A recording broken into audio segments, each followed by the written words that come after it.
ભાવનગરમાં ધારાશાસ્ત્રી ધર્મેશ પોંદા પર તીક્ષ્ણ હથિયારો વડે હુમલો કરી લૂંટ ચલાવવામાં આવી। દસ્તાવેજ સમય શેખ અરશદ મોહમ્મદ દ્વારા તીક્ષ્ણ હથિયારો વડે હુમલો કરવામાં આવ્યો।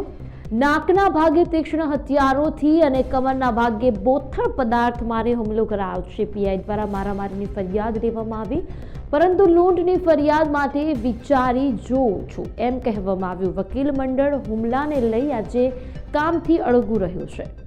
કાલે સબ રજિસ્ટ્રાર ઓફિસમાં બપોરે ટોકન મારું 3 વાગ્યા અને 10 મિનિટનું ટોકન હતું, જે અનુસંધાને દસ્તાવેજ કરવા માટે ગયેલ। દસ્તાવેજ થઈ ગયા બાદ ખરીદનાર અને વેચનાર બંને નીચે ઊભા હતા અને સાથે હું પણ ઊભો હતો અને ખરીદનાર દ્વારા વેચનારને કહેવામાં આવ્યું કે બાકી હાઉસ ટેક્સ જે રકમ છે એ તમે ભરી આપો। તો વેચનારે ના પાડી કે હવે એ રકમ મારે કાંઈ ભરવાની થતી નથી, હવે જે હોય તું ભોગવી લે।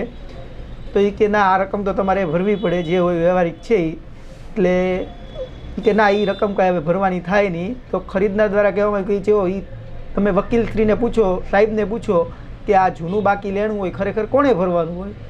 તો કે મને કે સાહેબ તમે જે હોય ચોખવટથી તટસ્થ રીતે વાત કરો। મેં કહેલું કે જે જૂનું કોઈ બાકી લેણું હોય દસ્તાવેજ પહેલાંનું એ વેચનારે તે ક્લિયર કરીને આપવાનું હોય। તો વેચનાર દ્વારા મારી ઉપર ઉશ્કેરાઈ ગયા અને ગાળું આપી કે એ તમારે વચ્ચે અમારી બેની મેટર છે, દખલગીરી કરવાની જરૂર નથી, એ અમે બે ફોડી લેશું। તો ખરીદનારે કીધું કે જવા દો, કાંઈ વાંધો નહીં, જે છીએ અમે જોઈ લેશું, એમ કરીને બધા અમે છૂટા પડ્યા અને ખરીદનારે વયા ગયા। હું મારું એ દરમિયાન મારે એક ફોન આવ્યો હતો, હું ફોનમાં વાત કરતો હતો, ભાઈ સ્કૂટર મારું પાર્કિંગમાં પાછળ પડેલું લઈને બહાર નીકળો।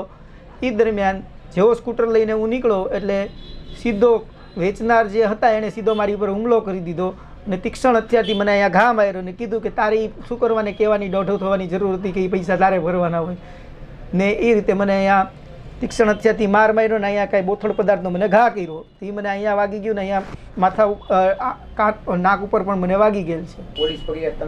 પોલીસ ફરિયાદ અમે કરવા સારવાર લીધા બાદ પોલીસ ફરિયાદ કરવા ગયેલ। પોલીસ ફરિયાદમાં પીઆઈ શ્રીએ જણાવેલ કે અમે મારામારીની ફરિયાદ લઈએ છીએ, લૂંટની ફરિયાદ નહીં લઈ શકીએ, એ અમારે એના માટે હું વિચારી જોઉં એમ કહેલ। જે આરોપી જે છે એ દરમિયાન મારા ખીચામાંથી 2500 રૂપિયા રોકડ આંચકી લીધી કે આ તારા ખાતે જ હવે આ પૈસા ભરવાના જા, હવે તને બહુ ભરાવાનો શોખ હતો ને।